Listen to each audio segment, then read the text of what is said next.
The night shift at Greenridge Community Center was usually quiet. The only sounds were the hum of the old vending machine and the soft tapping of rain on the glass doors. Ethan Hale, a 34-year-old single dad and janitor, preferred it that way.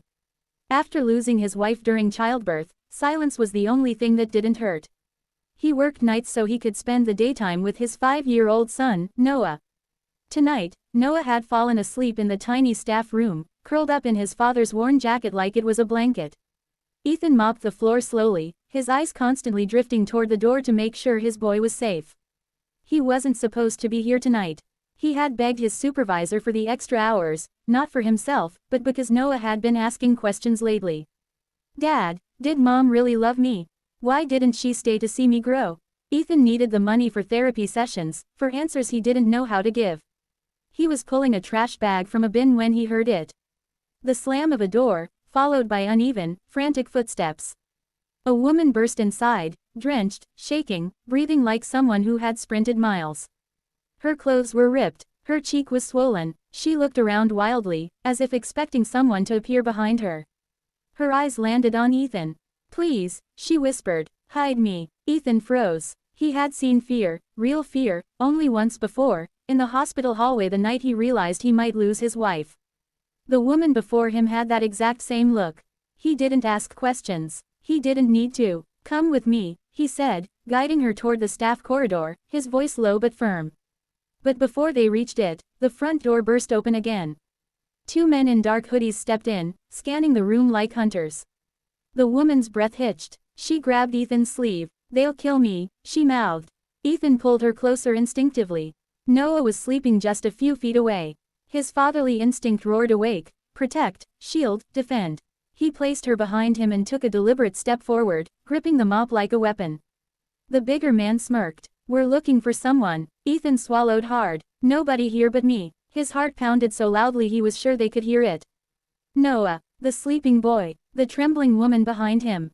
He had no plan, no training, nothing but fear and a sense of responsibility he didn't quite understand yet.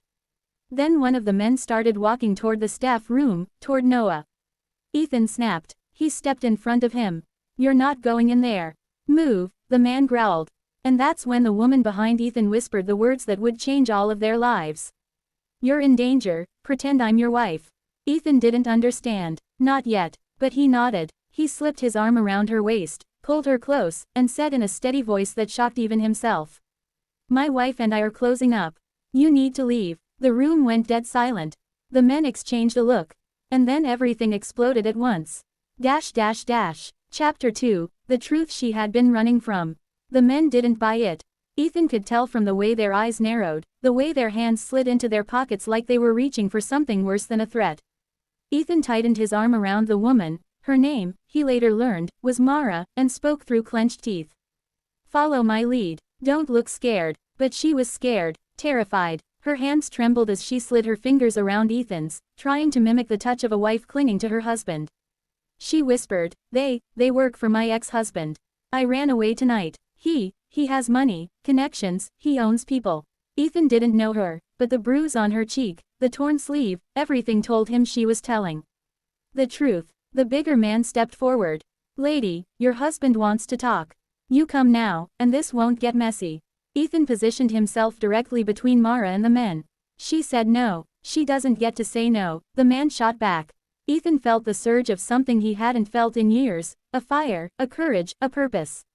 No's life, Mara's life, maybe even his own, they all hung in the balance. Thinking fast, he grabbed Mara's hand. "We're leaving." He walked her backward toward the staff room, toward Noah, toward safety. But the men lunged. Ethan shoved a heavy trash bin in their path and slammed the staff door shut. He locked it, pushed a metal cabinet in front of it, held Noah in one arm and Mara in the other as they backed deeper into the hallway. "They'll break the door," Mara whispered. "I know," Ethan said. "But we only need 10 minutes. For what?" "For help to arrive." He pressed the emergency alert button hidden under the fire extinguisher box, the one only staff knew about. Sirens would be triggered silently. Police would be notified, but they had to survive 10 minutes. The men kicked the door. Wood cracked. Mara cried out softly. Noah woke up, confused and scared. "Dad," he whispered. Ethan kneeled, holding his son's face. "It's okay, buddy. You stay behind me. I won't let anyone hurt you. I promise. Noah nodded and clung to his shirt. Mara watched the scene with tears in her eyes. Your son, he trusts you so much. I'm all he has, Ethan whispered. I have to be enough. The door splintered. Their time was up. When the men forced their way through, Ethan stood like a wall. The mop was gone. He now held a metal pipe from the cabinet shelf he had ripped apart. Don't come closer, he warned. They came closer. The fight was desperate, uneven, brutal. Ethan had never thrown a punch in his life, but when one of the men grabbed Mara, something inside him broke open. He swung with everything he had. The pipe connected with the man's wrist. He screamed. Ethan grabbed Noah and pulled Mara behind him again, shielding them with his own body. The sirens arrived just in time. Red and blue lights flooded the glass windows. Officers stormed in. The men tried to run but were tackled immediately. Ethan sank to his knees, shaking, heart pounding like thunder. Mara fell beside him, crying, not just from fear, but from relief.